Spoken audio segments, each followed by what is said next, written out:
All right. What up? What up? What up? What up? All right. What do we got? What do we got? Let me send the link out. You bitch. Oh, what the fuck just happened? Wait a second. What the fuck? Hold on. I'm trying to send the. There we go. All right. It's on. It's on. It's on. It's on. All right. What's up? What's up? What's up? What up, Danny? What up, CJ? What up, the ticket? What's cracking? Aiden? What's up? Rob the Barbarian. Dwayne. What up? What up? What up? What up? What up? What up? It's the two white boys rocking out. That's right. They can't stand a white boy with a little bit of style. I'm jealous of your hair, personally, but that's just me. Yeah, I appreciate it. It takes a lot to maintain. It gets knotted super easy. But take a good look at your screen. This might be the ghost of Christmas future for you, buddy. Almost certainly, right? I mean, I don't know. yeah. Depends. If your mom's side, does your grandfather and your mom or your uncles or whatever and your mom's side, are they bald? Um, no, they kept their hair pretty late actually. On my dad's side, everyone went bald though. Well, they say that doesn't matter, but who the fuck knows, right? Good though. Good. Good. Good. I think Boots cooks up Zayas though. If that's the title of the video, right? That's the title. That's the title. Oh yeah, me too. Cooks them up like Gordon Ramsay's beef Wellington. Nice, seasoned, peppered, beautiful. I'd like HLD to come in here because, Johnny and HLD, those two, that's fucked up, CJ. CJ, that's fucked up, but y'all got it. Those two love themselves some Xander. It's funny, like, there's so much favoritism, tribalism, whatever you want to call it in boxing, right? So much. For Are sure. you like that with anybody? Is there anybody that you just love and don't and feel like you're not like you're biased over? When I was watching the Pacquiao versus Barrios fight, I was like, I hope they rob this dude. I was like, I think Barrios probably won it, but I hope they rob him. Well, that's what I not was thinking. biased. So bias is if you really saw it and are like, no, no, no, so and so won when everybody else was like, no, he didn't. If you're conscious of what you're doing, then it's not biased. I don't think. Oh, well, I thought Haney won that fight. I was a Haney fan, that Ryan fight, and everyone told me I was crazy. So I don't know. You thought he beat Garcia? Yeah, I thought he won every round except the ones he got knocked down in, but maybe not. Okay, so but the thing is, he got knocked. Okay, so you're right. I had Haney winning 6 rounds, right? But all the rounds he didn't win, he got dropped, and some of them dropped twice. So the point, it wasn't even close points wise. But yeah, I think Haney won 6 rounds. I do. But Garcia didn't do shit. He would just Victorville roll, or just explode. But every time Garcia put his foot on the gas, Haney would either go down or get hurt. Chocolatito, what up, Danny? He did the tuna roll. What's that? He did the tuna roll, the California roll. I call it the Victorville roll because that's where he's from, Victorville, California, where brothers wound you. Yeah, CJ Richums, what's up, C Jisms? Oh shit, sorry. C Jangles, Bojangles, whatever. So, not boxing related, however. What do we got here? You gonna pull out an Uzi? Nah, I made bread. So there you go. What kind of bread? Banana bread. Now you know what most people are saying watching this, right? They're saying that's the whitest shit they've ever seen somebody do is pull out a fresh baked banana bread with an oven mitt. I'm just saying, right? But whatever. It's all good. It's all good. I love banana bread. My wife always wants to, but the thing with me is I don't fuck with sugar or white flour, so I'll make it with like oat flour and like stevia. So it's super healthy. Yeah, this is even whiter, right? Coconut flour. No. That's better for you. That's better for you. Nah, see, I I'm don't think white it's not white to be healthy anymore, but it is white to bake banana bread. Aiden got a tuna casserole in there as well. What's the hype around Zayas though? Like, I was never super impressed. You know, I don't know. Maybe it's just me. Did nothing. He's Boricua, and the Boricuas need somebody to hold on to because Berlanga just fell through their fingers. They can't hold on to him anymore. That's what I think. I think it's just because boxing is so tribal. Like, but if you think about it, all sports are tribal, right? But the difference is, in other sports, you have teams, so it's more. It makes more sense to be like, nah, like I support the Knicks, you support the. Well, they used to be the Nets in Jersey, but not anymore. Whatever. Like that makes sense to support your home team. But boxing is also tribal, but it's a little weirder because there's no hometown allegiance. Well, there is when the dudes are from your hometown, but not everybody has a hometown representative. You know what I mean? So they just got to randomly choose. Like, do you go for Jersey-born fighters? All right, go fuck myself. I don't know. Maybe when he comes back, he'll tell me. I don't think. Like, Rob, where are you from again? I forgot. I was gonna say, do you go? I forgot where you're from though. Zayas fight against Texteria says it all. Yep. I love me some chocolatito. I love me some hot chocolate. But not. It sounded arguably fruity. You know what I meant. Philly. All right. So Rob, are you on that Philly shit? You like Boots because he's from? Well, Boots is just dope. Did you? Here we go, Rob. Did you think Stephen Fulton was going to beat Inoue on some Philly shit? That's how we test you. I did. I thought he was ice cold. I thought he was really good. Like, but So I mean, in so a you way, didn't answer me. You stepped away. Do you vote for Jersey fighters just because they're from Jersey? Not vote, but root? yeah, You do. yeah. I mean, if Raymond Ford fought anyone not from Jersey, I'm rooting for him. Yeah. So did you think Fulton was going to beat Inoue? No. Oh wait, Fulton's from fucking Philly. That doesn't make sense. Yeah. Shakur, Raymond Ford. Who else we got? Is that really it? What's her face? Shadeja. But I don't. Oh yeah, Sweet Terminator. Do you watch? female boxer? I watch female fighting. Yeah, I remember being a bit disappointed in the Franchon fight with Shadeja. Yeah. Yeah. I can't really. I like Katie Taylor though, man. She's exciting because she's really skilled. Actually, I think she actually. Somebody's gonna kill me for saying this, but no. But how can I say that? I was gonna say she might be more skilled visually than Clarissa, but the difference is Clarissa's never had a close fight like that. Katie has had a few, and she even lost one, right, or two, I think. Yeah, she lost only once to Chantel Cameron. Was it up Jersey? We got jerseys heavy in the house right now. What's up? So she did lose. It wasn't controversial. She really lost. It was a close fight, but then she won in the rematch. It was a close fight. I don't think it was like controversy though. I mean, it was close. Right. Okay. What up, Bob? Hey, Margo, how's it going? Heard you talking about New Jersey. You do that shit, Bob? Or did you root for Jersey fighters and think they won even when they didn't? No. You don't strike me as the kind of guy who gives a shit about if anybody's from Jersey. No, I like Shakur, but not because he's from New Jersey. But right, no, you can't just like the guy because he's from New Jersey. Yeah, you don't strike me as that kind of, which is a good thing. Like, you don't strike me as that. Like, I don't give a fuck if dudes are from New York. You know what I mean? Because even though New York's like the biggest city in the country, arguably, well, most popular, there's not that many fucking great fighters out of New York, if you think about it, right? Current and historically. No, it hasn't been that many.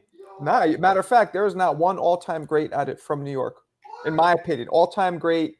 Let me rephrase. All-time pound for pound. Because, Mike, Riddick Bowe, Zab, these guys are up there, but not top 20, top 30 even. I don't think there's no New Yorkers at top 30 all-time great. For born and raised, not like Sugar Ray Robinson moved to New York when he was like 11 or 12. That doesn't count. Richard Hitchens? Any from New York? So it's Chris Colbert. So I just finished. Shaq sent me the video of him sparring Oliver McCall, and I just finished recording the video. I'm going to drop it. Look for Shaq to probably also drop it on his platform. It's kind of dope. I did a little compilation video of him sparring Oliver. Yo, he looked good in that video. You guys will see it when I drop it. Shaq was sparred Oliver McCall. This was in 09. That's more impressive. Yo, he looked good. Like, and that's a big motherfucker. Like Shaq was 325 at that point. So you Yeah, think Oliver's Shaq not could have small beat some either. heavyweights?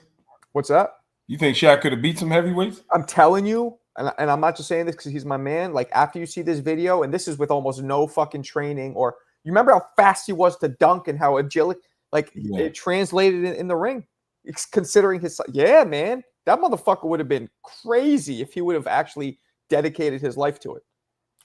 Yeah, that's what I'm telling you. Wait till you see, you know what I mean?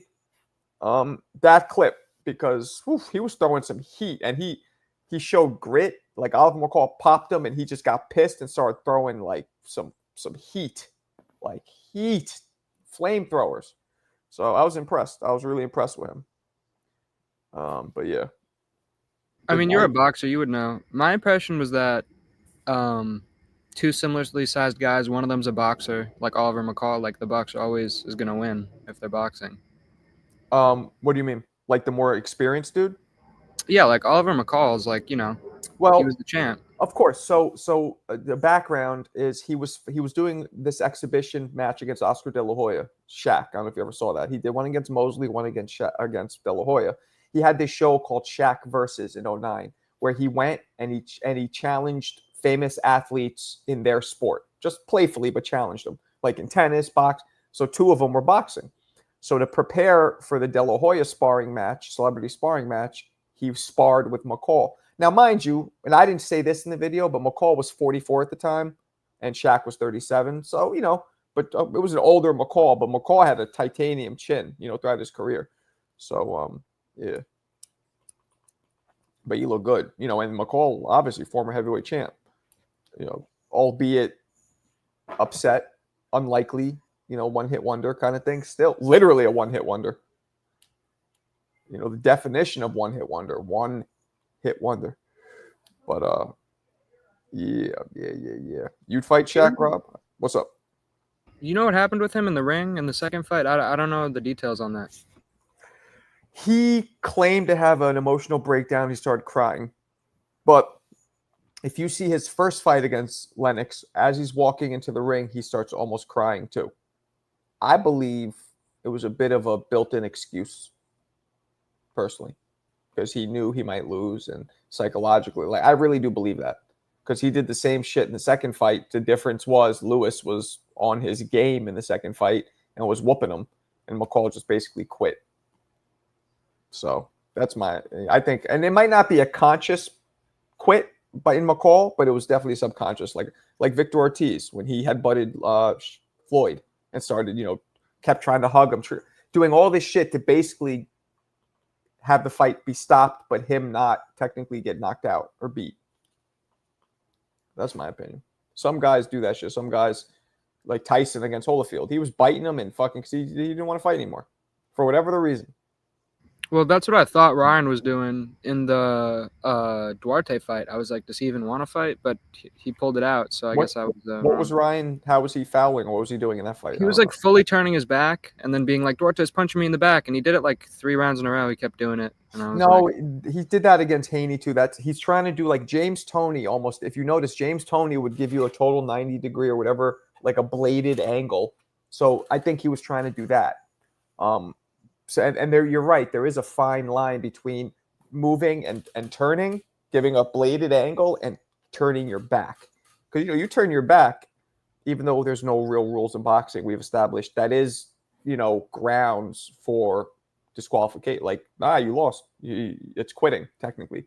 If you turn your back, although there's no rules, there's been precedent where refs have stopped it. Like, that means you're quitting. So that's why you should never turn your back in boxing, unless it's like you spin like Wilder for a quick second and then protect yourself. That's one thing, but if you turn your back and stay that way, that's basically taking a knee.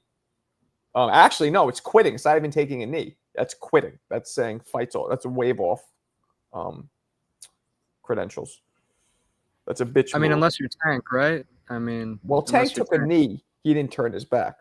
He turned in the fight against the Dominican guy, the guy he brought up. He just turned around and started yelling at someone in the audience for like 10 seconds.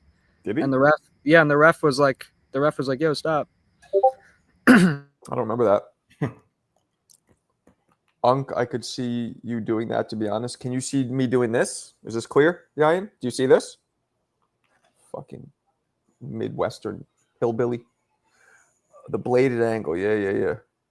Gave him a bladed, baby. Blade. That was James Toney. And Floyd would almost turn his back, too, if you look at it. James did a little more. Floyd was almost, it's genius. But what people don't do enough with that style, you throw the jab, and then you hit him to the – look at CJ. He's trying to be like you guys.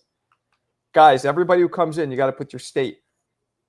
Jersey Aiden, Jersey Bob, Cali CJ. Ah, shit, he's from Cali. Yeah, I had to follow the naming convention. It's only right. What's up, y'all? Man, you had to go with it. Y'all got it. All right. Y'all. Marco, I'm on the zone. Can you believe they're trying to make this fight a pay-per-view? Moses Atama, Dylan White says pay-per-view. Crazy. That's weak. Yeah. They're trying to squeeze out that last little bit of pay-per-view money before they change the format, I guess. Yeah, I don't know about pay-per-view. Says available to buy now. I'm telling you, I'm on the zone. I'm just looking. Man, they I must believe be crazy. They're gonna sell about 1,000 Yeah. in the United States. I mean, maybe 1,000. Yeah, Probably not that much. People are going to have to utilize their sticks of fire. Yeah, where is Moses from? Damn, excuse me. England. Oh, okay, from over there too. Yeah, that's what I mean. In the United States, about 1,000 people might purchase that. Ain't nobody give a fuck about that. Ain't nobody give a fuck about that. Well, I mean, this dude is on a rise, right? He's still hella young, so maybe you can get some motion behind that. Motion in the ocean, baby. I'm trying to play devil's advocate. He has some hype, right? Not like Tyson level, but some hype behind a young heavyweight. I mean, I don't really see it, but you know, people were talking beat Tyson's record, wild talk about a year ago. I understand. I feel you. I remember that. Yeah. It was wild. I'm like, he hasn't fought one contender. How's he gonna have a title shot in 8 months? What are you guys talking about? Right. Like, what? You know, but people always want to be witnesses present during history. All of us. That's a fact. I think we all want to be like, you know, that's why so many of us are like, yo, this is going to be the all-time this, because you want to be able to tell your grandkids and tell yourself, yo, I lived through this guy. Like I lived through Roy Jones. And that's not why I think he's a great. He just was. But like dudes who lived through Sugar Ray Robinson. You know what I mean? It's like I watched it. Ali, we watched them live. It's a badge of honor, right? Well, Marco, it's the same thing. It's very similar to that 1988 Van Halen T-shirt you got in your closet. I was there. Well, my friend, I know I'm white, but I'm not that white. I do not listen to Van Halen. Never did. All hip hop. We got banana bread, tuna casserole, Van Halen. I see where you guys are moving tonight. Yeah, all hip hop. I listened to like when I was like 10, 11. I did get down with some of the pop, like Debbie Gibson or fucking Paul Abdul. I listened to some pop shit, but as soon as I hit like 12, 13, when puberty hit me, it was all hip hop and R&B for the most part. I listened to a little NXS, little shit here or there, but the majority was hip hop. Because that was the hood. That was pop. You pumping everywhere you go. Right. Right.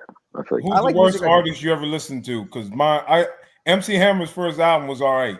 I can't lie. Look, You Can't Touch This was corny, but it was catchy. It was fucking catchy. One thing I thought was goofy as shit the whole time was Sir Mix-a-Lot. Goofy. Oh, for real? Yeah, I got not even. It was definitely like more pop.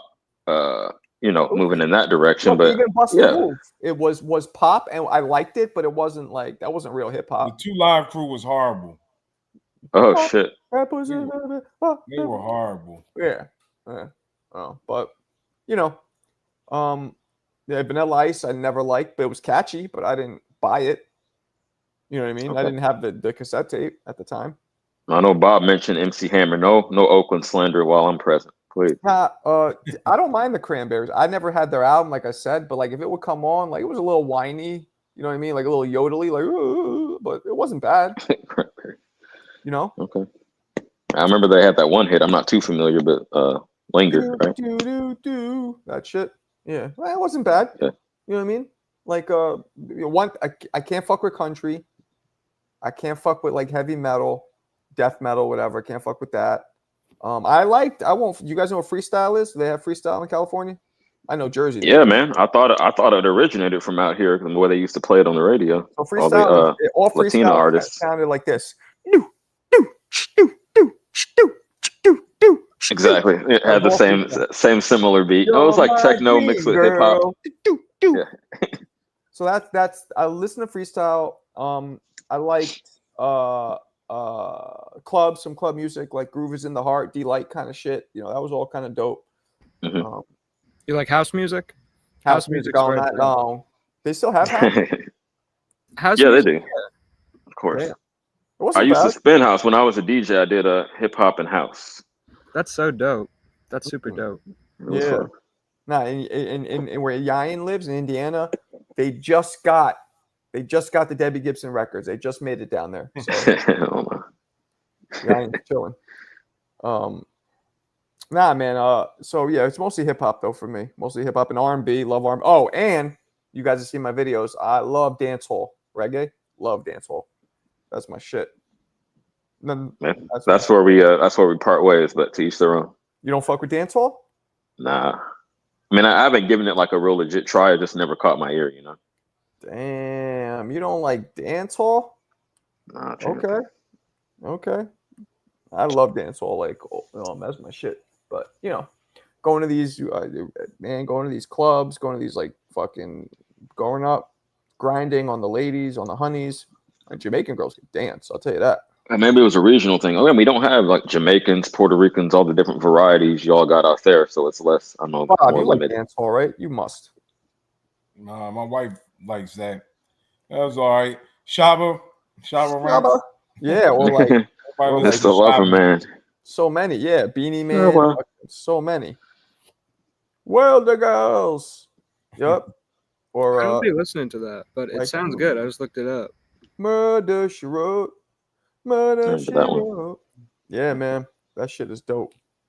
No, it's not racist, you fucking hillbilly. It's because he's from Jersey, and Jersey and New York listen to the same shit. Sean Paul, yep. Hector Bermudez, what up, blood? What the fuck is this, a boxing podcaster? Yo, Hector, be real. You like dancehall, don't you? Where's Hector from? Is he Well, that's Coach Bermudez. I'm not sure, but is he East you know, Coast dude? Johnny's. Hector, Yeah, he come on, definitely man. comes off that way to me. Yeah. Hector, you know you like dancehall if you're from the East. Don't front. Where you from, Hector? I forgot. But appreciate you, sir. Thank you. I told him, man, when he came at Brian Norman and was like, I got a bunch of fighters, you only got one. Brian Norman didn't have no response. So props to you, coach. Yo, Hector, you want to jump in? Link is there. Come on in. Who does he have again? What's it? Hector's fighters, or who's the main fighters? Rohan Polanco. Right, Polanco, and is that the main one? That's the main one I know of. Yeah. Man, he got a house with a bunch of guys. And Polanco, and he was saying Polanco will take Norman out, huh? That may be a little heavy-handed, but hey, support your fighter. I'm not mad at you. You don't agree? Not necessarily. No hate. Word. That's a good fight, though. I would love to see that Yeah. fight. Shit, Word. so would I. Saying you were Alberto, we're always clowning you here. We're always making fun of you. Like, not just me, Clarissa, like all of us. It's in fun, it's playful, but yeah, of course we fuck around. Yeah, he caught a lot of strays this morning. Yeah, you caught a lot of strays. Not for me, homie. And to my defense, Yeah. it's usually not me, it's usually other people, but I've done some myself, but you know. But what do you care? You're over at Johnny's room all the time anyway. Fuck do you give a shit? You've abandoned us. He put that, he got this 168-pound dude look like a killer. Yo. Okay. Yeah. Who? Coach Bermudez. Yeah, that dude look like he's a killer. Where's Bermuda's local? Now he's not answering. Maybe he left. Where's he fucking from? I gotta assume New York, but again, that's just all y'all come off like that to me. I don't know. No hate. That's just the racist. vibe. No, it wasn't racist at all. I'm saying no, Massachusetts here. It says Okay. Braintree MA. Why does it say that in his? Wait, is this him? It is him. Why does it say? Oh, he's from fucking Massachusetts. Well, I guess not. Yeah, Yep, Massachusetts. So East Coast, just not New York. All right, close enough. Right. So Got you. Barrington Levy, hell yeah. Shillily whoa, swing. You said he has a 168 pounder. You know his name? He goes by Yo-Yo. Yo. Like speaking of music, remember Yo-Yo, Marco? Of course. What part of NY are you from, Hector? I knew it. I knew it was New York. What part of New York you from? That means you do like dancehall. So There you go. I was right. There's no way you don't like dancehall, Hector. There's no fucking way if you're from New York. Yo, yeah, I remember Yo. Can't play with my yo. Right. That was your shit. That was your California guys. Love that shit. Yep. You're right on with that one. California, where they want you. Yeah, man. So Polanco and Norman. That's the fight we want to see, huh? Is it gonna happen? I'm excited for the Haney fight first, but it could happen for sure, right? Well, if Haney wins, it's not happening. But if Haney, well, it could happen actually, even if Haney wins. Exactly. That's what I was thinking. But is Haney gonna win? Yo, coach, what you think? Is Haney winning that fight? I know you think your fighter will beat all of them, but what about the two of them? Who wins? How you see that fight going, coach? I'm here right now, ain't I, Marco? That's because Johnny's not live. Johnny's sleeping. So you pity. You pity. I was gonna say pity banged us, but that's gross. Yo. Yeah, that's too much. But you know what I mean. I'm bored. I'm watching the weigh-in for Duarte, and man, Duarte is cut up. Yeah. Well, Right. he's a great pressure fighter, man. But you know, I just think you like dancehall. Nobody else seems to agree with you. Word? That's not true. You don't even know what it is, do you? Fucking this guy. Polanco not ready for Haney? Oh, shit. Come on, Wavy. Baby steps? Damn. Pause. You pause. I ain't pausing. Haney going back to stick and move. Yeah. Oh, hold on. We got what? 6 minutes. 6 minutes before the transformation begins. Yeah. His ears are going to start growing. He's going to start busting out of his shirt. He's not ready. Blanco's probably not ready for those guys though, but Nah. or somebody else. Yeah, Duarte he looked, man, he's cut up. Looking good, huh? Well, shit. I mean, Sims just look like he in trouble. Yeah. Think so? Yeah. Okay. But you know, what does that really tell us though?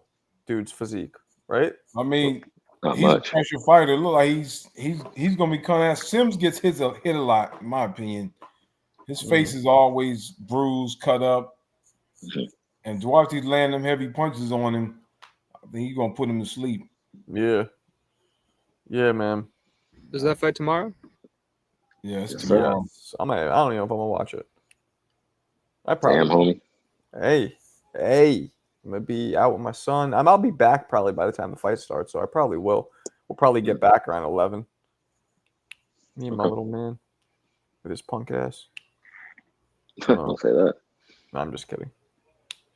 I'm just joking. Marco, let's live chat Border Wars tomorrow. What you mean? You mean like? What you mean? I don't think I'm gonna be out and about tomorrow, so I can't. I'm gonna be out and about. I didn't realize Border Wars was tomorrow. Okay, that's interesting. It is. Look at Zayas, muscles and all could get a knockdown on Mex crack addict. Damn.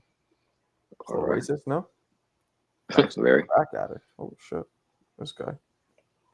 Border Wars is a movie tomorrow. Macau going to be fighting. Yeah, I'd like to see Macau's fight. That I'd like to see. I hope he does well. You know, he's still developing, so you know, but I hope he does well. I hope he wins. Marco not Call him a teenage girl. Huh? He said he's still developing. I'm fucking with you, champ. Nah, he is. He's still, you know, he's still getting seasoned. So anything could happen. But he's smart. He's tough. He's dedicated. So you know that's what you need. Right. They're calling you not a hardcore, but honestly, I watch way more bad fights than good fights. I mean, I try to watch all the fights. Well, here's the thing. Bad. Here's the thing, right? So who said that? Eddie. Okay, so I guarantee you that if me and Eddie start talking about history, I would bury him, right? Bury him. Sure. Yeah. And he knows more than me. And I don't even know if he does, but let's say he might know more than me about fighters that are up and coming that we never heard of. So really, it's even, if not. But what's more important, the history, knowing where you've been to know where you're at, or knowing a couple pro box fighters that nobody's hurt? Like, what? You know what I'm saying? You know what side I lean to? I'm more of a historian myself. We chop up about the old school shit It's all the more time. important to know the history than to know something that might never even matter. Right. Like knowing what matters and what mattered, it to me is more important than knowing something that may or may not ever matter. Yeah, and like you said, like you alluded to, it gives you context for what is going on now. Right. I wouldn't be at all interested in these fights. Like, if I hadn't seen like the Chico Castillo fight, every fight I watch, I'm like, dang, I want this to be like Castillo versus Corrales. You know what I mean? And that's one of the main reasons I like boxing. So I feel like I wouldn't even be into boxing if not for the historic fights. There you go. Right. No, there you go. And that's the shit. So this whole narrative of people who don't know every single fighter, or who don't know, ooh, PBC signed this, jerked off on this person, and Al Heyman jerked off on who the fuck cares? That's not boxing. That's the business of boxing. But I don't give a fuck. I choose not to give a fuck about that. Right? So, you know, you want to say that's not hardcore, that's casual, okay, whatever. I know that I still know more about the sport, the rules, everything about fighting than anybody who says that I'm not a hardcore. I mean, how can you call somebody who knows the history literally of Jump Street from before it was even gloved boxing? How can you say somebody who knows all of that's not a hardcore? It's so stupid, in my opinion. Well, because you're taking your son to see Superman and not watching OTX. I don't even know if they have a card tomorrow. That's fucking with you. Oh, word. You could be 57, but I bet you I know more about history than you do. Bet you anything. Bet you anything. And I bet you I could break down a fight better than you can. Hey, hop on the panel, Eddie. Come on. And you know what? Even if let's say I can't. Let's say you're one of the rare people who knows as much as me or more. That still doesn't mean that I'm a fucking casual or not a hardcore. So that's goofy. That's just like hater talk. That's like the shit Ness sometimes says. It's like, oh, I'm a casual because I don't know the pro box, main event. Okay, you don't know shit about anything before 1970. To me, and that's by his choice. Like, he's a smart guy. If he wants to look it up, he could. He doesn't want to. To me, that's worse. So it's all about preference. You know what I mean? And there's some people that are really into the lower weights too. Like, I don't know that much about the lower weights. Me either, admittedly. Right. I mean, I know about the ones who are wrecking shop, like Bam, like Inoue. Standouts. Yeah. Right. That's it. That's just what it is. If I had to know, like, let's say I got hired and I have to cover all these fights, right? All of these pro box, all this shit. Of course, then I would lean into it. I would lean in like Michael Jackson's anti-gravity tilt. Just lean into it. But I don't have to. So why do it? That's no, you said you're going to be watching some OTX though, so I respect that. You're trying to bridge the gap. I didn't say that. That's not going to happen unless you did. Oh man, nah, it was good though. We saw it together. It was dope. It was a dope fight. I only watched it because I know Elijah and I like Elijah. That's why I watched it. He's known-ish. He's known-ish. But I've seen him. He's skilled. Like some of these other guys, I'll watch them and they don't really stand out to me. So I'm like, You know what I mean? Not every guy's going to be a superstar, but it's still good matchmaking, good fights. Y'all got it. I watch the fights because you never know. Like sometimes you just turn on, it's two guys you never heard of. It's a good fight. Right. So you never know. But there's a lot of bad fights. Everybody here has watched a lot of bad fights. You're like, man, this fight's terrible. A lot of the greatest fights that are supposed to be great turn out to be bad, boring. You know what I mean? Very true. Yeah. I don't know, like everything in boxing, all these labels are subjective and based on criteria. Anybody who is in one of these boxing rooms, not anybody, 99% of people in these boxing rooms you're going to call somebody not a hardcore who's coming to talk fucking boxing every day? That's so stupid. So stupid. But that's my criteria. Some people have different criteria. So whatever. It's just haterade, though. People be sipping on that haterade on the rocks. Right, Berto? What's up? What's up, guys? How you guys doing? ¿Qué What's going pasa, on? mi gente? Carnal. Chilling. ¿Qué pasa, carnal? Is that good? Feliz Viernes. Don't you guys call each other carnal, or they don't do that anymore? Carnal. Yeah, carnal is like brother. Brother. But what's the word actually mean? I don't think it has like a. That's Doesn't like have the a straight up English translation. So, Let me try to my bridge the gap friend- if I can. It's like blood, like flesh, right? That's what I was gonna say. My friend told me it means flesh, and it means that's exactly. She said meat or flesh, and she said because it means you guys are of the same flesh, you're brothers. That's Yeah. what it meant, flesh. Good. So I was right. Yeah, that sounds pretty accurate to me. Carnal, because I remember being like, I thought it meant cardinal, like for a word from the our English word cardinal, like primary. Oh, like the bishop. Or no, well, cardinal and it means like primary. Primary and cardinal are kind of the same word. It means No, like the main. you're talking about like in Catholicism, like the cardinal is like higher up above. No, that's a the different word. He didn't say cardinal. No, cardinal. Oh, like okay, I'm cardinal sorry. sin. It's like the main sin, just like primary would be a primary. So it's a synonym for primary. So I thought that it was of that word, like yo, you're like the main, you're my main man, whatever. But yeah, it means flesh. Okay. Damn, Pause. CJ, you speak some Spanish? I told you it's been 24 years, but I still know a Are you little bit. like okay? So when you hear dudes spitting that Spanish, what He percentage knows do you what they're understand? saying. He can piece it I can- together, I think. Yeah, me a exactly. percentage. I Give me a know percentage. enough to piece together what they're saying. Give me a Yeah, the meaning. percentage. What do you understand? Even if I don't get 75 to 80, you know. Damn, son. Marco, What's up? Cali, you gotta realize, like, if you ever come to Cali, like, Mexicans are the majority here, like, above whites. I'd have to look Here you that go. up, but Here I you mean, go. you So might be onto Alberto, something. here you go. That's the Marco. That's the Here you dude who go. messaged me. Here you go. That's What's the up? dude who said that y'all were talking greasy about. Hell That's why I asked Oh him yeah, today. E92 is a troll. He's a troll, huh? He is, but he doesn't lie. Like it's true. Like we were probably joking about you, and I'm sure what he said. But here like, is how true. far, or like, what were y'all saying? Like, Just you're mad gay. You Yeah, the normal smell. trolling shit, No, I'm just 2D, playing. whatever. Clarissa was going. I didn't at say you. shit. Clarissa was going at you, but she always goes at you.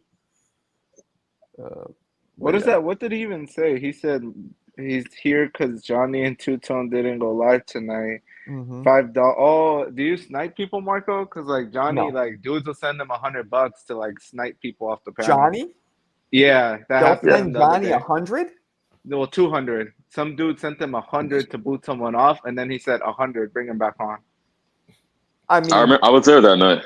I won't front. I've never done it, but if you're sending me 100, I will. And if you're the one booted off, no offense, but you know, business is business. You'll come back fucking the next day. What's your floor though? Because for Johnny, it's 50. No, it's not true. I sent $10 to get stock chasers off once. So maybe I got in early. That was like the discount Yeah, I code. think If he you will. probably put, yeah. Whatever.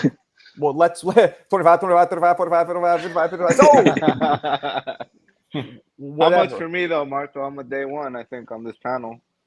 I mean, I don't know, man. Whatever. I gotta be whatever, worth at least 50. Whatever. Clarissa will drop a G to get you off. She can't. She will on you. Put a rack up. Clarissa will send me the detour house just for anything. Yeah, I had one person ask me that recently about like, oh, how much to get this guy off? It was I think it was HLD they were trying to kick off. Oh, that dude's a fucking loudmouth, Marco. Look, I like HLD, but you know, he could be a little, you know. That's rough around the also edges. why I stopped like maybe tuning in as much, because every time I would tune into your show and like he's on the panel, all I do is hear him. No, I get it. He's a look. There's other guys who come in who I actually like. They seem like nice people, but they fucking talk too much. You know, and it's like, what am I gonna do? That's You just gotta know your place. Yeah. Damn. Yeah. As I cut you off, huh? Did you guys say Alberto is a puss for not camming up? We did. Yes, we did. I don't know. They about already puss. said that to me, 92. That's not like new. Yeah, see, he's trying to start beef. You guys wanted me to get 92 out of here. 35, 45, 55. Whatever you want to do. Because he's trying to Damn, start you booting beef. dudes out the chat as well, not just off the panel. I see you. E92 is trying. Oh, yeah. Oh, so it's off the panel to boot somebody. Because Right. oh, right. That makes sense. Well, we could chat boot, but you guys can boot somebody off the chat. So Right. That's true. Because Yeah. he's not Rob, around. $100 cash app. I'm gonna send 99 cents to ban this dude for life. Damn, Yanyan. Fuck. How much for Berto to cam up? Berto, 100 he'll cam up for 100, but cash app. nah, I gotta get a piece of that. Fuck this. It's been too long, Marco. So I'll send it to I you tolerated after too you much. send it to me. That's how we do it. You give me 10%, so it's all yours. But I don't think you would do it for 100, Berto. I'll do it for 100. Actually, it was the first, right? Yeah. Oh shit. Oh, it is the first. I should say. That wasn't me, Marco. I'm not over here making noises.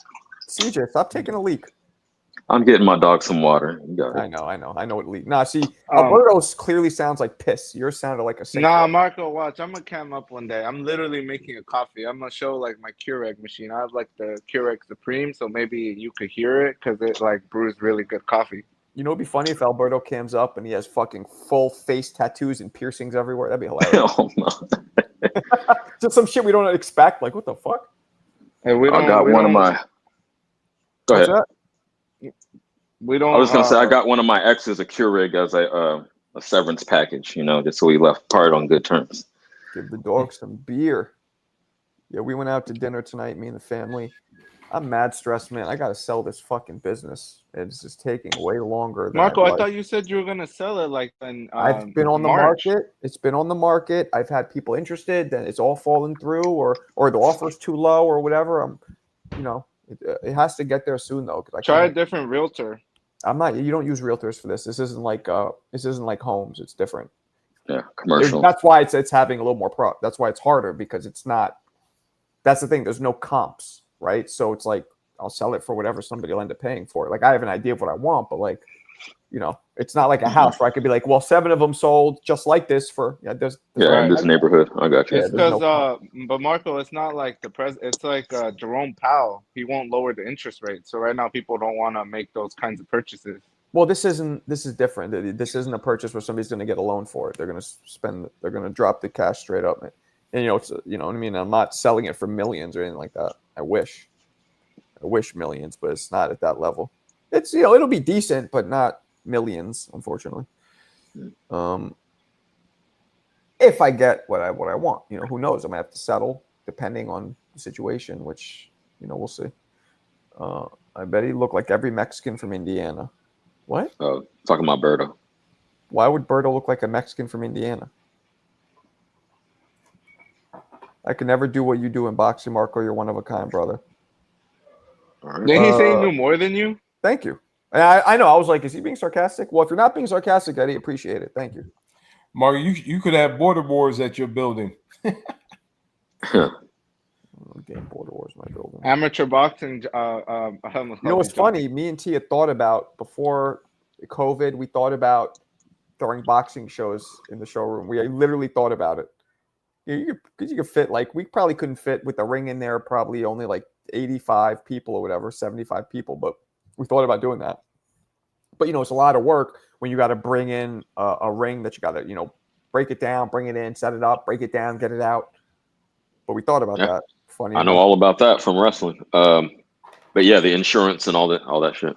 Insurance I already have. I mean, it'll probably go higher, but I wouldn't tell them I'm fucking doing wrestling or boxing. I don't fucking Okay.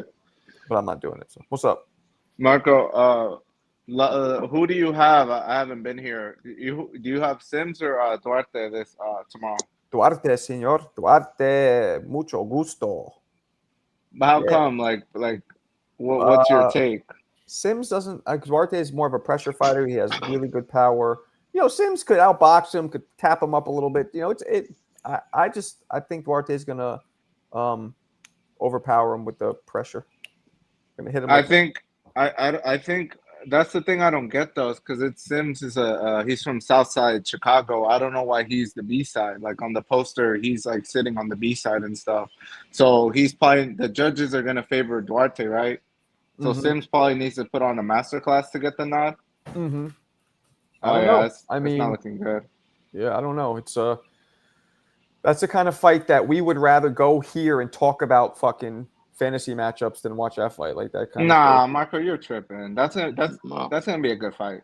You're tripping. I'm with you. I hope it is a competitive fight, but as far as like the caliber of the fighters, I'm not it's not blowing me out of the water, especially we've been spoiled these past couple weekends, so it'll be. I'm gonna watch, but Yo, Bob, does your wife ever be like, "Stop fucking talking boxing," or she doesn't care? Oh no, she's upstairs. She can't hear this. No, but like she knows that you do it. Does she ever give you shit for it, or she doesn't? No. Good for She you. don't care. She didn't I care guess- about. I guess once the kids are wait, do your kids live with you or are they older?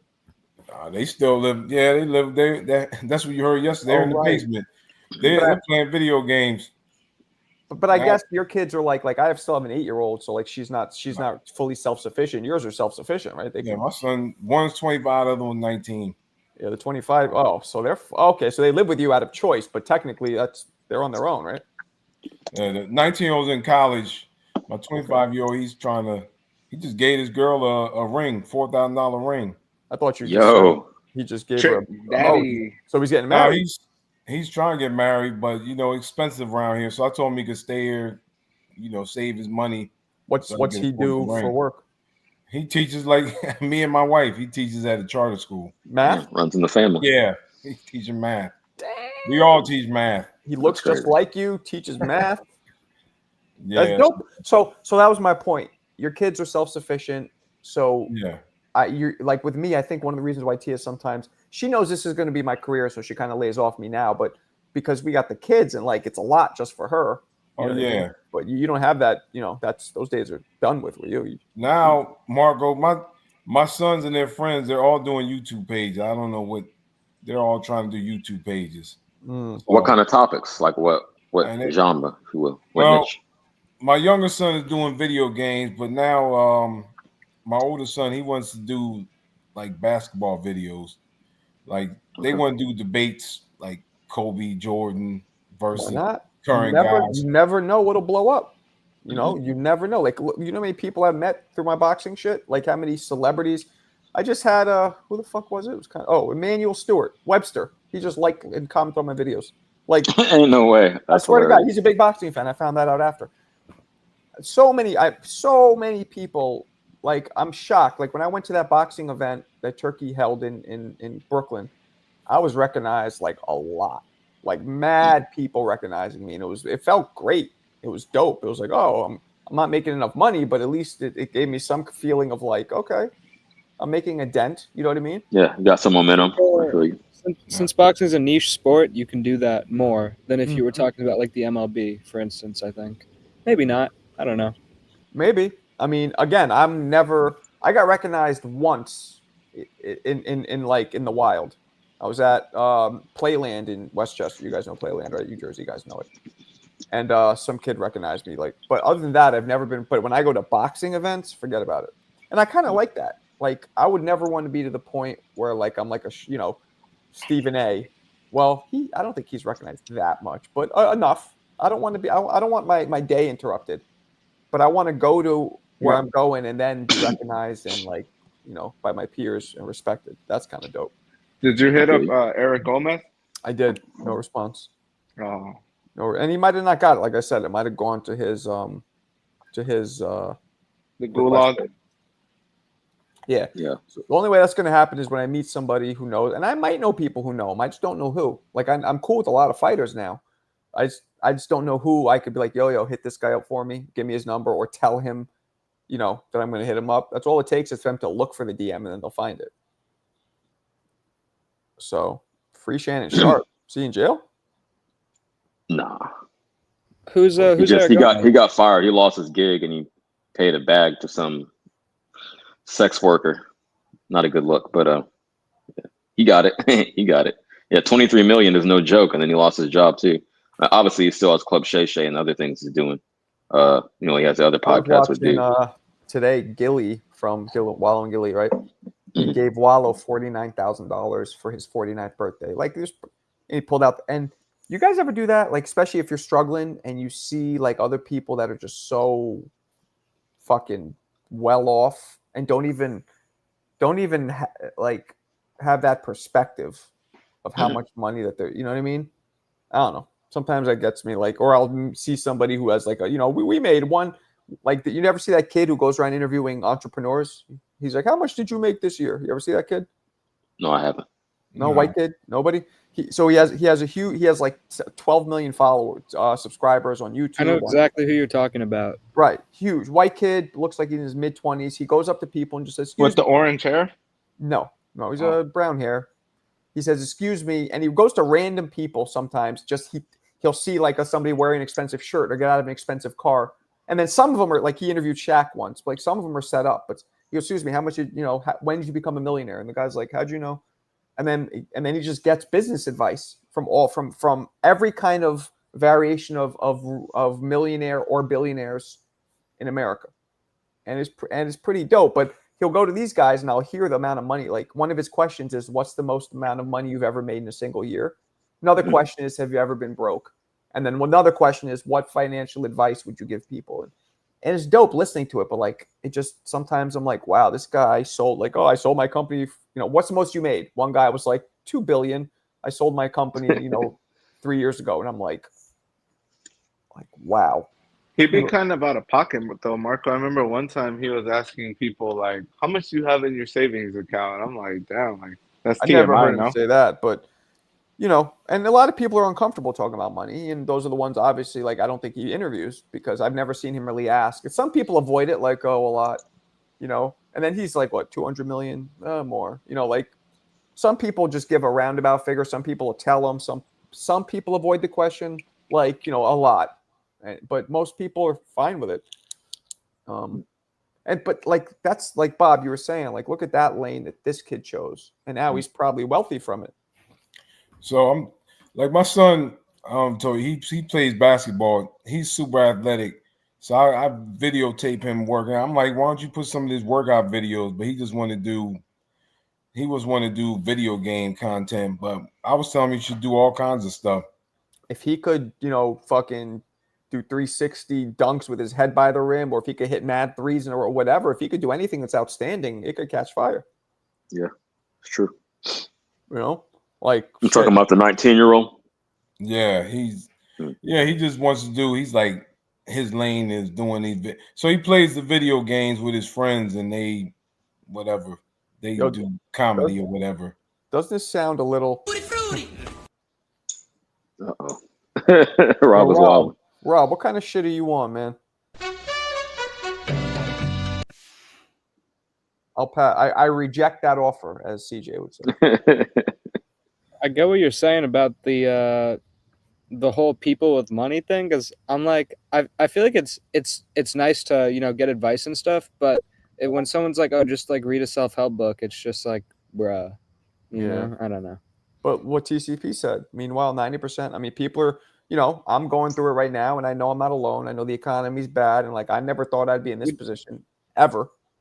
But I'm lucky because I could possibly change it because I have some assets, albeit it's a business. It's not like a typical asset, but I'm least lucky that way. But yeah, a lot of people are going through shit. I never thought I would switch my career, but I kind of want to, like, as you kids would say, low key. I've been wanting to for a while. So maybe this is just pushing me to do it. You know what I mean? That old adage, the cliche, well, when one door closes, another one opens kind of thing. Mm-hmm. But it doesn't mean it's not scary with a family, a young family to feed. And, it's fucking terrifying. Yeah, I can't imagine. I feel you. What the fuck am I going to do? I just got to keep working. One thing about me is I have a lot of ingenuity. Like, I'll always make sure I'm okay. Now, the thing is, I don't want to just be okay. you want to be comfortable. I want to achieve my goals. And, one step at a time. Uncertainty, I think for all of us, especially us men, uncertainty is the biggest anxiety provoker, is the biggest discomfort is uncertainty. Yeah. And when you learn to sit in that, which I've been getting a fucking crash course, I'm about to get my PhD in uncertainty soon, it does strengthen you. So at least I'm getting that out of this. I would wish I didn't have to go through it, but you know what I'm saying? Of course, I understand exactly what you're talking about from a much different, like, the details are obviously different, but yeah, I'm dealing with the same thing. So, You are, okay. Well, there you go. I think that's super common, especially, I think it even plays into stuff like if you do boxing or jiu-jitsu, like on a smaller scale, like you got to deal with being like, I don't know what this person's going to do. All right. Oh, let me let my man Coach Bermuda's in here. What's up, Coach? Hey, what's going on with y'all? What's cracking, man? Chilling. What part of New York you from? Hey, I'm Puerto Rican, so I when we came over from Puerto Rico, my parents we landed in the Bronx first, and then shortly we moved up to Albany, New York. Albany, okay. Yeah. So, but the reason I'm in Massachusetts is because of the training camp, the building that I bought. It's in Springfield, Massachusetts now. Okay. I got family in Quincy. I don't know if that's anywhere near there, but Yeah, well, I was in Braintree at one time. uh-huh. That's right next to Quincy. All right. Yeah, there's a lot. I mean, where my niece lives, the shit is all Asian and a lot of white heroin junkies or meth heads. No, meth heads, I think they were. There's a lot of Asians over there. There sure the fuck is. And I don't know why. What's the correlation of Asians and their ability not to drive? Yo, Coach coming in spicy tonight. I just think they're like super smart and they just overthink the traffic laws. I don't know what. Yeah, yeah, and you know they used to say women can't drive. I mean, they, not me. You know how that is. So what's up, Coach? I heard you were going at it with Mr. Norman. I'm glad you said Mr. Norman because a lot of people confuse him for being a coach. Oh, pop. Yeah, no, I'm happy you said that. I'm happy you said that. Okay. Which I still think he should be coach of the year because if they're giving people like Teofimo Father coach of the year, he definitely should have coach of the year. And his son should be fighter of the year. Nevertheless, I don't see him as a coach. I think. Okay. So you don't. So you wait. So hold on. So you don't see Teofimo's dad as a coach. You're saying? No. He's talking about Mr. Norman. Oh, but Teofimo's dad is okay. Emphatically, no. Hell no. No, he said it's the same type of deal. So if you're going to give it to Teofimo Senior, then might as well. I feel you. Hey, yo, Coach. I don't want you to diss nobody like outright, but I want to know your criteria. My fault. I appreciate your interpretation of what I mean. Yeah, I got you. You're right on. Well, I don't know who's talking. It's CJ. We chopped it up on Johnny's before. CJ Rich. Oh, CJ, the guy that thinks he knows Spanish. There you go. That's the one. Yeah, I was translating earlier. I translated what Alberto said to Marco, so I know a little bit. I know enough. That's the one. I told you, Coach, no puedo hablar. No puedo hablarlo, pero entiendo.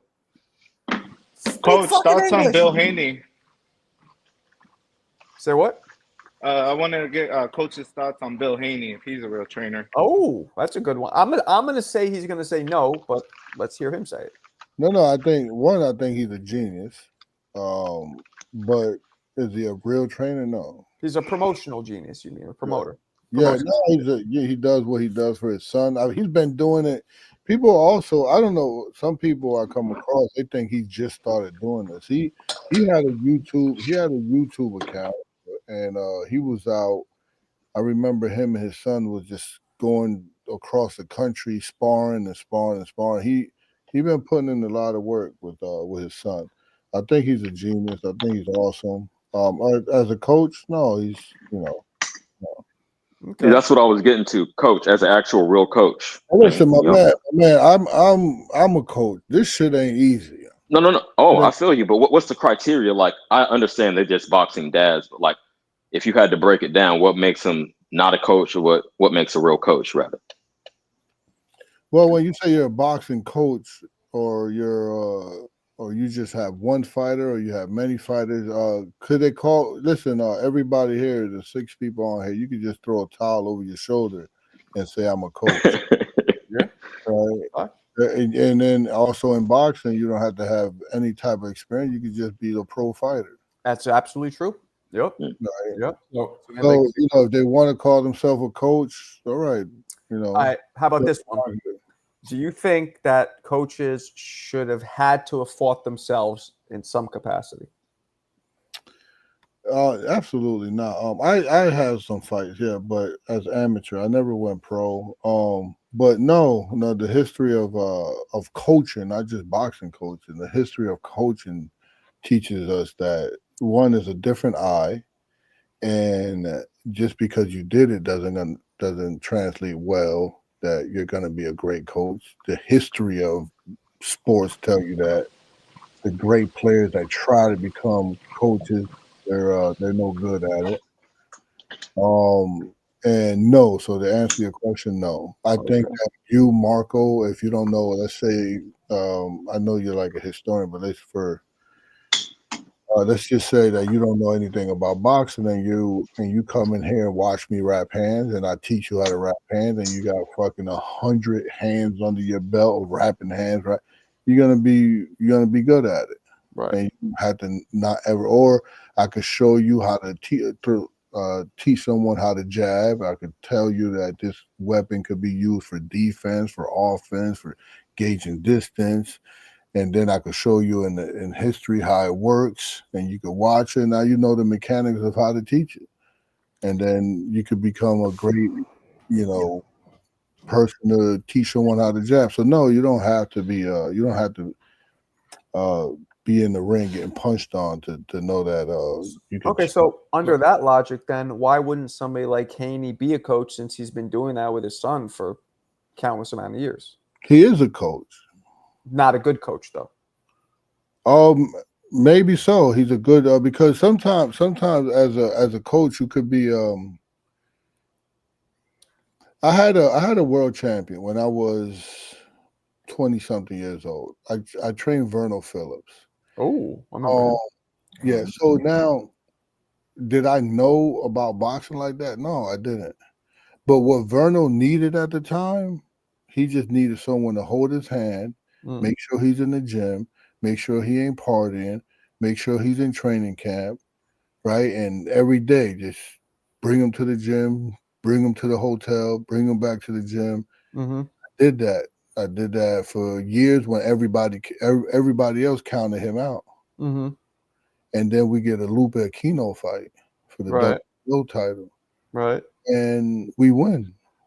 So sometimes just what that individual, this is why like it's crazy to say for a coach to say I'm like the best coach in the world. Mm-hmm. Is absolutely asinine because the individual, like I could be better than you, but you could get to him a lot better than me. Mm-hmm. You know, I mean, so that's what really That makes sense. Wait, Verno beat Julian Jackson, right? Yeah, that was Julian Jackson last fight. Actually, you can see me in the ring there. I was very, very young. And he took Corey Spinks' belt, right? Yes, sir. Oof. Yeah, man. Verno was no. I confuse him with who's the Phillips who knocked out Costa Zoo? Vernon Phillips. Was it Vernon Phillips? There was the guy who knocked out Zoo. I confused their two names. Yeah, Vernon Phillips. Vernon, right. Yeah. So, but damn, it was somewhere in the Caribbean, somewhere, right? Mm-hmm. I believe so. Yeah. All right. Well, can I speak, Marco? I was gonna say, yeah, go ahead. I think that like Brian Norm, Bill Hank, like coach, they got one. They're training their son. It's different if you take some kid that's not your son and you build them up as a coach. Like I coach basketball. Like there's guys who train their sons and their sons are good, but are you going to put your energy into some other kid that's not your son and build them up and make them and put all this time and energy into them, or is it just because it's your son? Yeah, not likely that you would. Yeah, I feel what you're saying. Is Haney going to get somebody else besides his son? You know, they're not. They put all their energy into their son.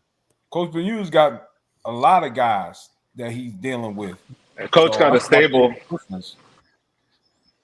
Yeah. So I do have a stable that I'm responsible for, and I have to do like film studying, and I have to come up with these strategies to beat our opponent, and this is like all day in and out.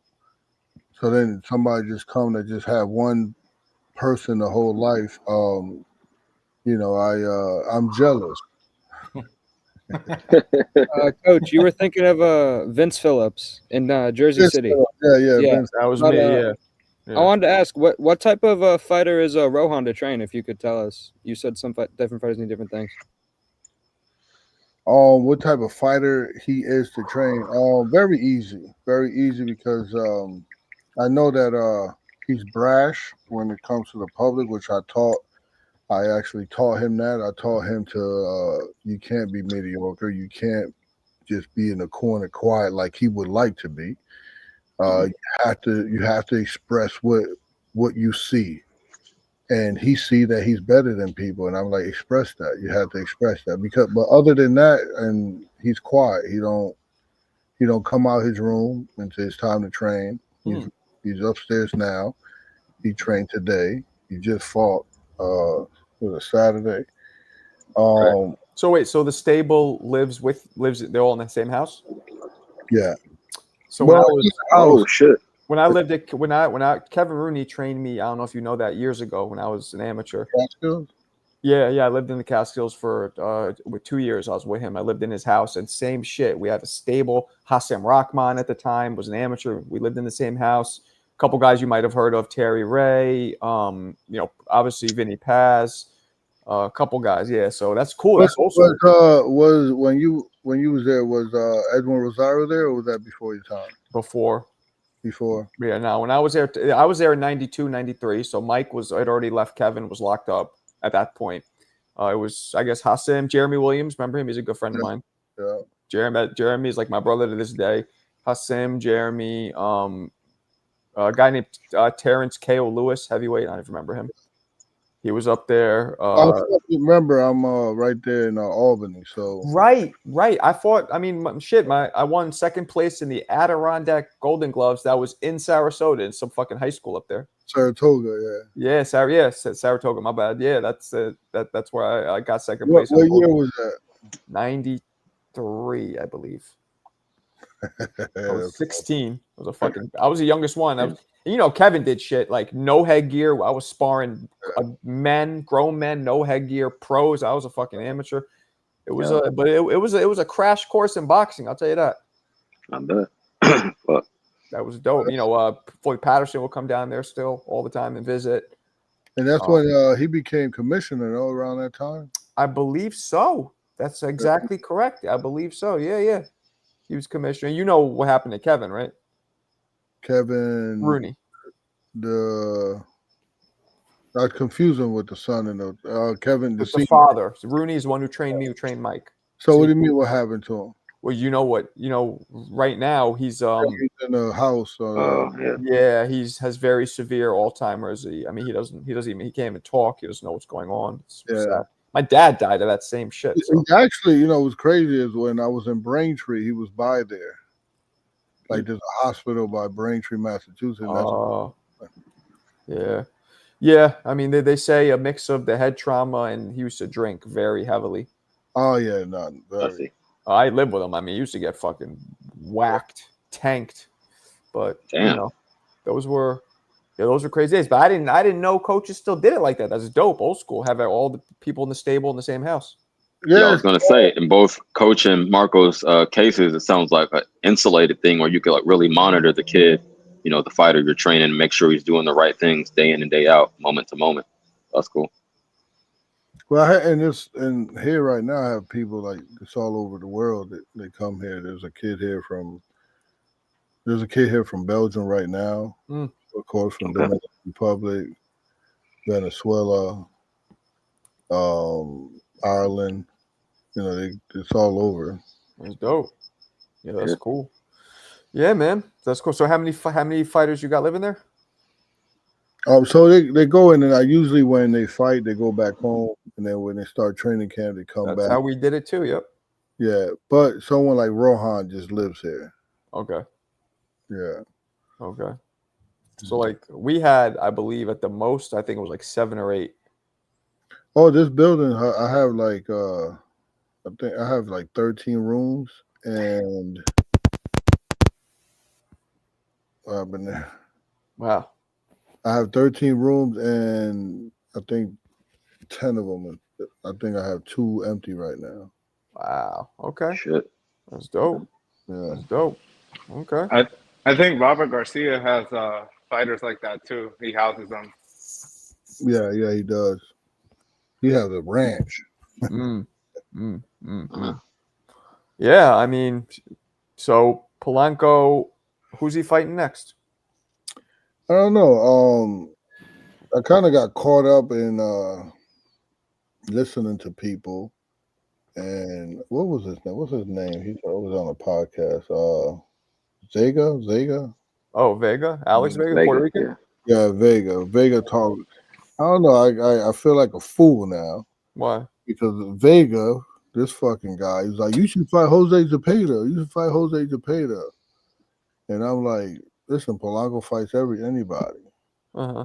And then he was like, yeah, he's at 147 now. So I like sends Jose Zepeda name in, and they fucking everybody, the matchmaker, the top rank, Polanco's manager is like, what are you saying? Like this guy, like fucking, he lost like 3 of his last 4 fights or some shit like that. It was like this, and I was like, yeah, he does kind of. He's over the hill right now. It's like with Cherry. It's like with Cherry. Well, that's Ness loved these guys, younger guys fighting these old guys who are washed up. So he has to get. He loved that, man. Bob, I understand why you want to keep fighting these old washed up guys. No, it wasn't Ness. It was Vega. Vega. Yeah. Well, Vega's part of Ness's. He's part of Ness's crew. Nah, Vega was drunk. Bob, he'd be hammered on the stream. Oh, that's what it was. Vega sips grandma syrup sometimes. So all right, so not Zepeda. Who then? Who would you like? Coach, I guess you're not with that fighting all these old guys just because they had the name 5 years ago. It depends on who I'm training, but not for someone like Polanco. Right? I mean, 47 now. Boots left. We got Norman. I mean, who would you want to like if you had your dream, your choice, pick of the litter? Who would it be? If I had a choice, it would probably be either someone like Stanonis. It would be someone like what's the guy's name? Someone that would come forward and make Polanco step back a second. Why? Why do you want that to happen? Because he's a really good boxer. He's a really good boxer with good balance. And because of his good balance, he usually outbalances people, and they tend to back up because of it. That's interesting.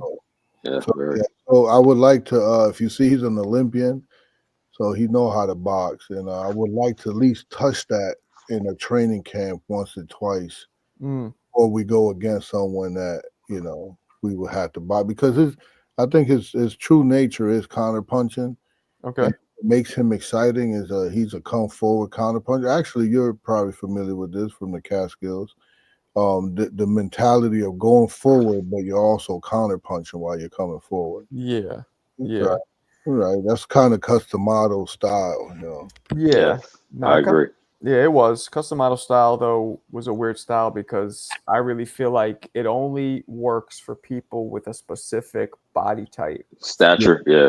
Like short, you have to be short. I feel like you have to have power because if you're constantly coming forward and banging, you got to get respect, or you got to make them pay. Bear traps. And for me, like, believe it or not, I'm 5'11". Back when I was fighting, I was actually tall for a middleweight. So for me, I was always taller than almost all of my opponents. So and I didn't end up. Most of us, believe it or not most, all of us ended up leaving Kevin, and just the style wasn't for us. You know what I mean? That makes sense. Even though it's a great historic style, it just wasn't suited for you. Yeah, I feel it. Where would someone go when they're down there? What other gym was there? Nothing. It would be at the Catskill Boxing Club. That's it. But when you're saying you leave Kevin, I grew up in New York City. I just fucking moved back home. Oh, I got you. Yeah. And that's another reason, to be quite honest. Most of us, after 6 months to a year, we're like, I got to get the fuck out of here. Like, there's nothing to do in Catskill. It's changed now after COVID. A lot of hipsters moved in and changed. It's a bunch of, hipster coffee shops. But back then, it was quite on the real. It was like white trashville. It was white trash. Yeah, I remember. We often went there for. I used to bring my guys there when I was really, really young, and to spar. And I remember there was this black kid there that was. He had to been like 6'4", solid. And what year was this? Probably around 90, probably 97. Okay, so I was already gone. Okay. And I'm seeing the 6'4" guy. He's like bobbing and weaving like Mike Tyson. I'm like, it might not be the style for him. Right. Yeah, nah, I mean, feel you. when I went up there, Kevin was still one of the hottest trainers in boxing because he had Mike. So tons of people were going up there. And you're right, 9 out of 10, just they weren't suited for that style. You know what I mean? They just weren't. So, But it is an aggressive counterpunch, which is from listening to from reading the books and listening to his custom model philosophy. It is he wanted to be exciting for the fans, but he also wanted to be as safe as possible. right. And there's shit I took from it. You know what I mean? Like they used to do this thing where we would twist. So I'm standing in front of you, then I go boom, and I just turn this way. And but believe it or not, I mean, this, it would fuck people up. It would just like, what? Or the spring where you stand this way, you take your lead foot and you spring to the side of them. Just one spring. Now you're on the side of them. All this is open. And I would do that. I kept those things in my arsenal, but I wouldn't constantly be doing it. But every now and then there was some shit that was very useful. And obviously dipping the jab, coming back up with counters. There was a lot of little things, but doing it. Well, I think I mean, in reality, all of it is useful because it's a lot of counter punching, a lot of you want to get the angle on the guy, especially with that style, and you had to go forward. But at the same time, you're going forward and you're flanking and forward, and then you to the other side. And I think he was a genius. I think Mike Tyson made the style more famous than anybody else. But it was for him, man. Well, Mike Tyson has such fast feet and head movement. Like I tell people, that's like people say Usyk versus Mike. I'm gonna mute you, Alberto. You're fucking. I don't know what you're doing over there, but Usyk versus Mike. People say I'm like Mike Tyson would take away Usyk's biggest advantage, which Usyk has faster feet than most heavyweights, but Tyson's feet and his head movement, he would teleport. He was teleporting like Nightcrawler. Like you know what I'm saying? Whoa, he was slippery. Yeah, he was so fast with his hands, but also his foot movement and head movement. To me, the foot movement and the head movement was more of an asset than his actual hand speed. Yeah, interesting. Very explosive. Yeah, that's South. That's South. And then Patterson, it fit Patterson for a bit at the time. It did. Mm-hmm. No, it absolutely did. And I never watched Jose Torres fight, but I know he won a belt. Yeah. Puerto Rican. Yeah. Puerto Rican dude. Yeah. You ever watch him fight? I never seen the tapes. I might have seen. Because he's Puerto Rican, I watched the fight. And Vinny, the hilarious Keep it real. Vinny, like Kevin always trained Vinny Pazienza, for those of you, but Paz never really used the custom model style, which I thought was funny. Like almost never.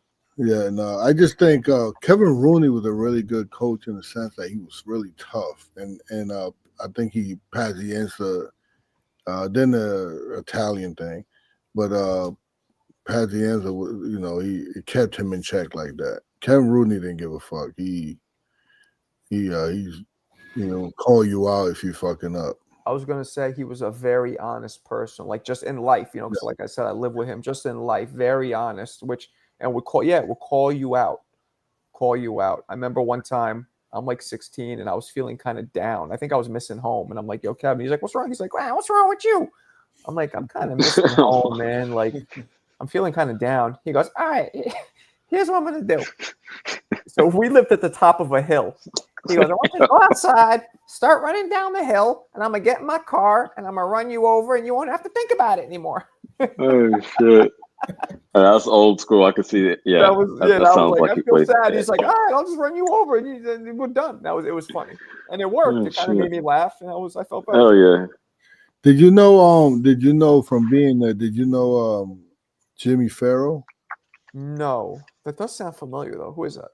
He was there. He was like, I want to say he was like 18-0. I think I'm not too sure about that, but he was a fighter there, and then he became a coach in Quincy, actually. Quincy. Okay. Yeah, I heard Shannon Briggs talk about him. I know you're talking about.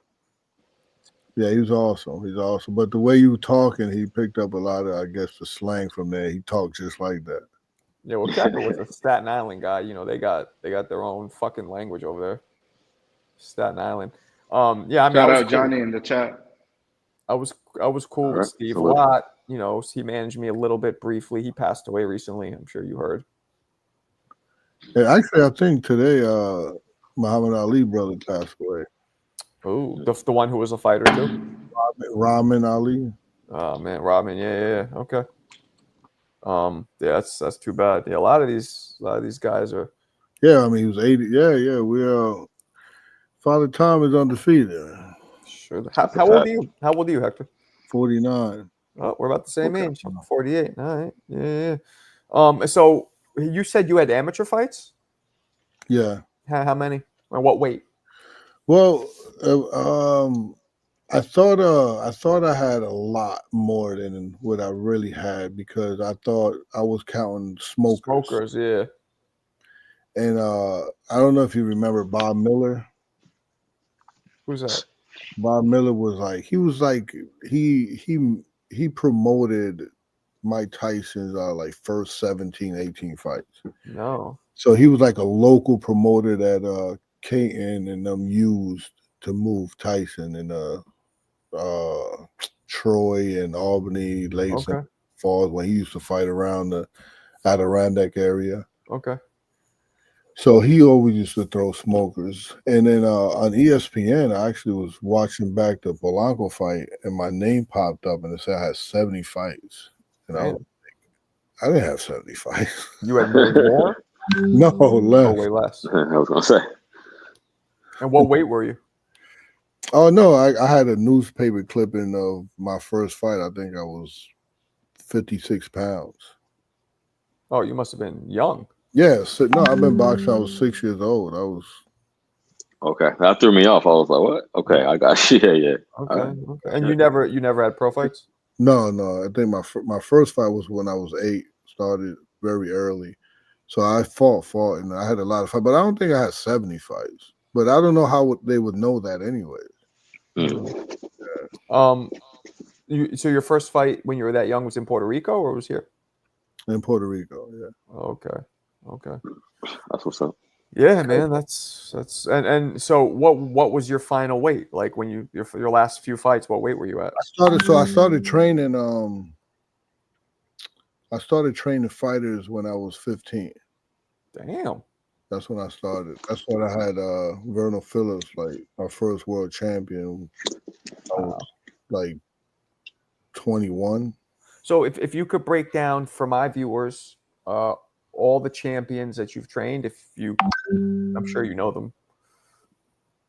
Actually, there's a like jacket back there. I don't know if you can see it. I could see it, but I can't make out what it says on it. It has like all the names on it. You said to make to the champions, like all the professional champions that you've trained that ended up winning major titles. the bottom. Who? What the bottom? What you want me? Can you name all of the champions? Yeah, Verno Phillips, Javier Fortuna. Okay. Riyad Murray. Okay. Jonathan Guzman. Okay. Jonathan Guzman, not Joanne Guzman. Jonathan, I got you. Who else? Oh, TJ Doheny. Okay. 5. Man, I think that's it. 5. That's good. And, well, damn good. It's Carlos Gongora, right? I always tell him now, you official world champ. He beat that beast of a boxer, Ali Akhmedov or Akhmedev, something like that. He's a Triple G's guy. Oh yeah, I know what you're talking about.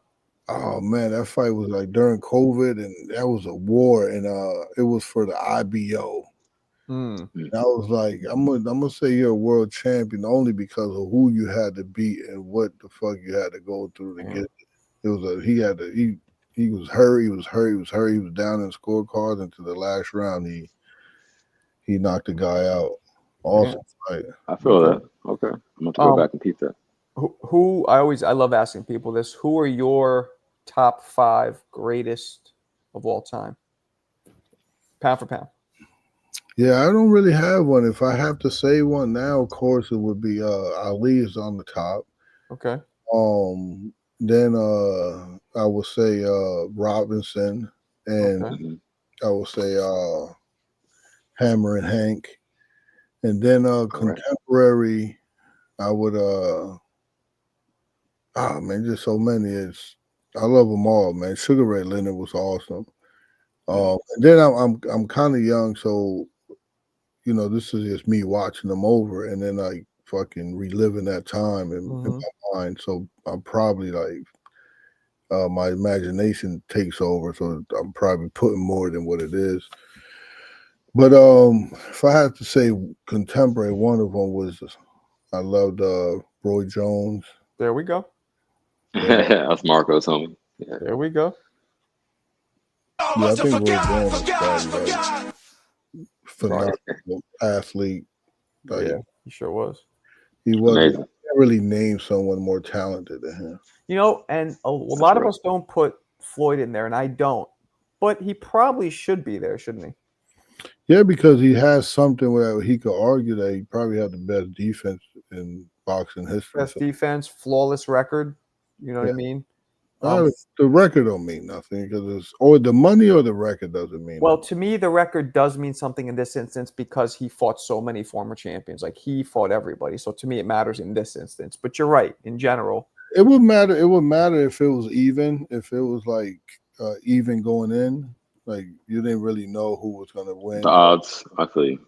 When 50-50 fight. Muhammad Ali fought Sonny Liston, and when Muhammad Ali fought Frazier, when Muhammad Ali fought. Well, Liston was favored to fucking beat Ali. Foreman. But Foreman. So you know, it's like that's when it counts. Those fights count. But when every time you fight, you're the favorite. Okay. I mean, that's a good point. I mean, he wasn't the favorite against De La Hoya and Corrales, I believe, but everybody else, he probably was. Well, he was a favorite with De La Hoya, and he wasn't a favorite with Corrales. It was almost even. But he wasn't also the favorite with Gennaro Hernandez. But everybody, I mean, if you was tuned in at that time, you would know that Mayweather was going to beat him, but he wasn't the favorite. Oh, he wasn't. Okay. I get that, I suppose, but you can argue just because but I'm sounding like I don't like Mayweather. Well, no, just because he was favored, that could be an argument towards how great he was. People just knew he would wreck shop.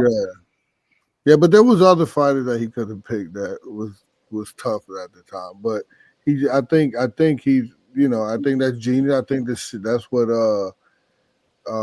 Devin Haney, Bill Haney's, doing with his son, picking the right styles, picking the right people for his son. You at the right time. You think? I'm trying to get to. You think he can beat Norman? I think it's the right style. I don't know if it's the right time. I wouldn't. I say this: if I was his coach, his manager, whatever, I wouldn't have fought Norman at this point. Well, yeah, outside of Norman, it's always been like a fight in the older Loma, pro grade, not at the top of his game. So that's what I mean by the timing. But Norman's this Norman one. Fight. Norman's a dangerous. This Norman one, yeah. But he's going to get a belt. Go ahead, Alberto. Yeah, Floyd's only stain was he didn't fight Margarito, but yeah, he brought up guys in weight, or he kind of aged them out. But Alberto, you can't say it's sustained because he would have fought Margarito, but Shane Mosley beat him, so he fought the guy who beat Margarito instead. And no, Marco, before that, HBO offered Floyd, I want to say $6 million, and he turned it down because at that time Margarito was knocking shit out. Yeah, we know why. That. I don't know if that's true. I don't remember that, but if that's we true, know why. Okay, right. He was a Plaster of Paris sponsorship. Coach, would you have a different camp if you were going up against like Alexis Rocha versus, for instance, like Brian Norman? Does it affect what you would do in camp? So who do I have? I was thinking Rohan. Those are both welterweights. So. Okay, so I got Rohan, and you saying if I'm fighting Rocha or if I'm fighting Norman? Yeah. Would I have a different camp?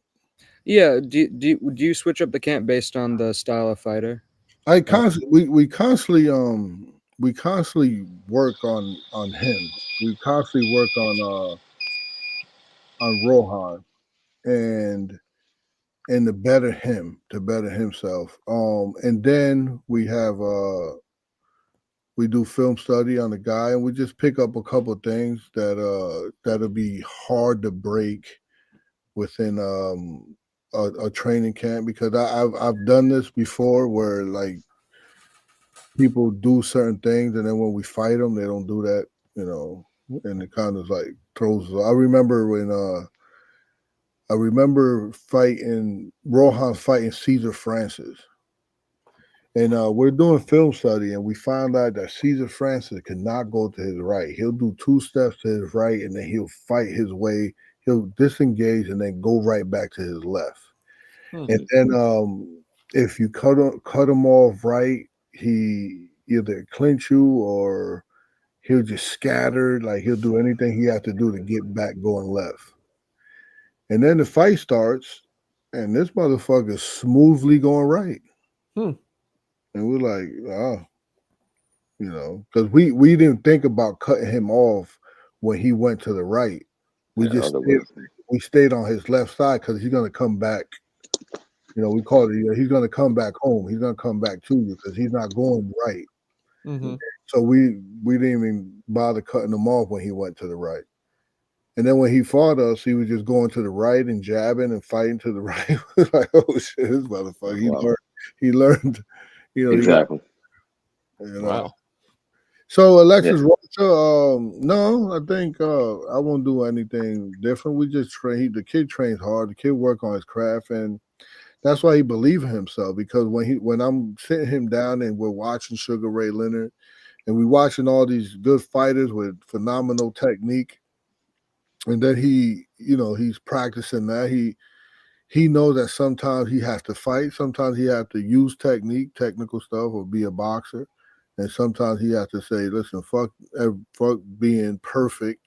I'm just going to fight. Which he kind of had to do with I was going to say Frankie Randall. Quentin Randall. Right. He just had to say, no, we're just going to fight. We're going to fight. Especially he heard how to translate to him what Quentin Randall was saying about him, that, Quentin Randall really came in good shape. Really did. If you could coach any of the current fighters right now, like they would come to, who do you think would be best suited for you to work with, like their style with your kind of coaching methods? Actually, it's funny that I just don't know how you can't make Quentin Randall into a world champion. The guy is huge for 147. Really is. And his punch mechanics is terrible because he slaps. So once Rohan, felt that this guy can't hurt me, he just said, "Fuck it, let's just fight." But yeah, I just think I think how big he is, I think is. I don't know why he should be able to be a world champion. Okay, so you'd want to work with him? No, I don't want to work with him. You asked me like my boxing style, like I could see him being able to control distance, control range, and keep people out there. And he has good defense too. He's like you can't hardly hit the fucker. Do you work with female fighters at all? No. Would you or no? I don't know. I got no comment. No comment. Yes, I will work with them. But then if they're gonna live here, they probably never getting pregnant or something. Oh shit. Hey, real quick. He's not lying. He's not lying. A bunch of fighters, high testosterone, young people. You feel me? They're not going home. They just stuck here. It's like they got one female here. Unless they play for the other team, then that's not Yo. Which a lot of them do, right? Real quick, I think, Coach, Blair the Flair Cobbs would be a good scout for Rohan. He turned down the fight, unfortunately. For real? Yeah. Him and Nicholas Floss, they turned down. And Karen, whatever his last name is, the one that fought. Chukazian. Yeah. Damn, Blair turned it down, huh? Wonder why. I'm surprised by that. I've chopped it up with Blair before. No, he was getting 150. I guess he wanted more. which he probably deserved more. I don't know, but I don't know why. but- Okay. Oh, Still take the fight. He's trying to build his shit back up. So No, I mean I great get opportunity. it. Blair's trying to get titles and trying to get he's trying to Yeah. but the problem is he's kind of staying stagnant. You know what I mean? Yeah, he's stuck after Barona. So it's like at what point? Yeah, because he's kind of a high risk, low reward. He's a good fighter, but for some reason, and I think he has a great personality. I think he should attract more sales and more viewership, but it just doesn't seem to be the case. Yeah, it's just not clicking for some reason, but I feel you. It's interesting that y'all contacted Karen because people say he made Boots look pretty bad. Yeah, Polanco's pretty well rounded. I know that I know how he looks, and no one's a bigger critic to him than one me and himself. But he I think he'll beat all those guys. Whether it be ugly or not, he'll still come out on top. How long you think he'll finish his career at 47, or is he moving up? What do you think's the deal? No, he'll go to 54. Yeah. No, okay, anytime soon. So I just want the kid. I think the kid deserved to be a world champion. I wanted to grab something at 140 before he moved to 47, but 40 was really tough for him. And it was at the time it was like becoming too political with the Ryan Garcias and Teofimo, and none of those guys is gonna fight a Dominican that doesn't sell tickets. And so I'm like, fuck it, you can't, let's just go up. Oh, actually, no, they kind of like. So remember, Brian Norman hurt his hand in the fight with the Puerto Rican kid got pulled out. What's the Puerto Rican's name that Brian Norman fought? Boja Chica? No, Help me out, panel. the I'm one not that sure. the one he fought, before this one, 2 fights ago. I might go look it up, but I don't remember. Yeah, I can't think of the guy's name.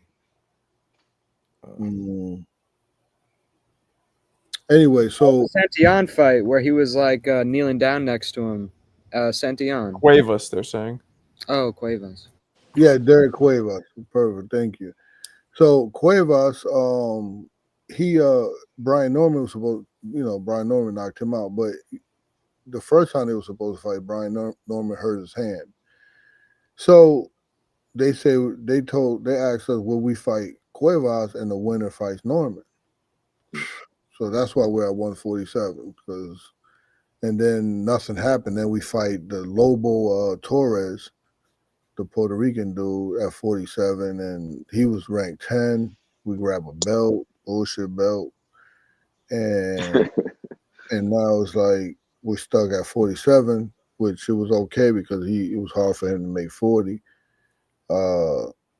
And we was promised the Norman fight, and that it happened. Which I understand. He'd rather take the Japanese money than making hardly any money to fight Rohan. Right.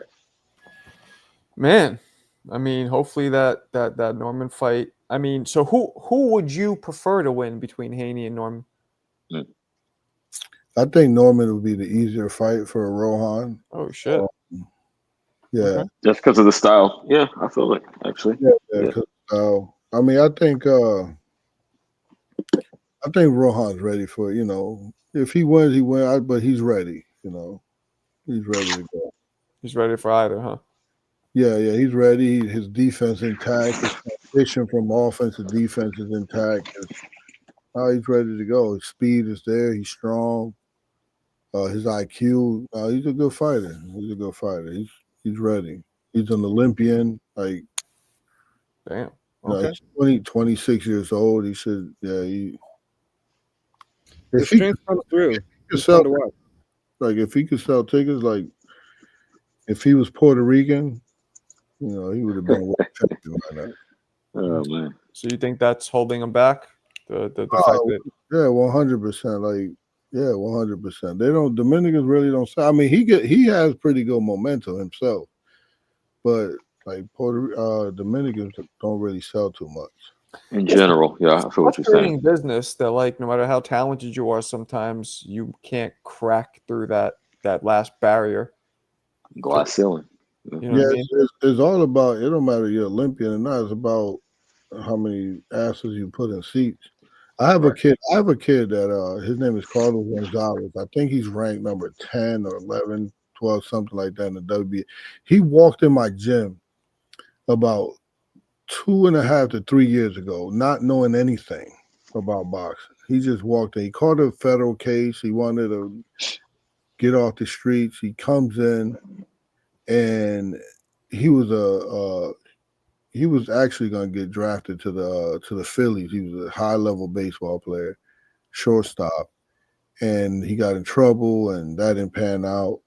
But anyways, within 3 years, like 3 years now, he's ranked. He's like 16-0, something like that, 15, 16-0. But he picked up boxing very, very fast. Okay. And the reason I mentioned him is because I also got a kid named Thomas Blumenfield from Canada here, and he's about, I want to say 9-0. Okay. He's probably the best fighter that I have. White boy? Yeah. Okay. And he's probably the best technical. He's smooth, very smooth to watch. It's like you watch him and you're watching the science of boxing. Okay. And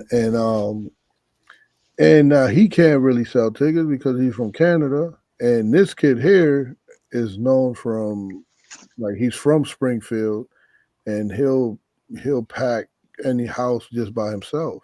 Damn. Okay. And this is why he get the fights and he get those minor titles, and he had the WBA, NABA. He was ranked number 10 at one time. And, and the guy, this kid that was on a national team, an Olympic team in Canada, he can't sell a ticket. Mm-hmm. Okay. Damn. So that just backs up real quick, Marco, if you don't mind. Go ahead. My point that boxing is so tribal. It depends what group you belong to, which is crazy. It shouldn't be like that. It should be who's the best. But yeah, I mean, nationalities or race can play a big factor into it. Yeah, no, that's true. That's absolutely true. It happens. Oh, man, well, I hate to break this party up, but it is fucking late over here on the East Coast, so I'm going to wrap it up. Thanks for jumping in, Coach. Come back again. Yeah, appreciate it. Come back again, my man. And good luck. Good Salute. luck. Callie, CJ, see you later. All right, yeah. I'll see you. Appreciate you guys. All right, peace.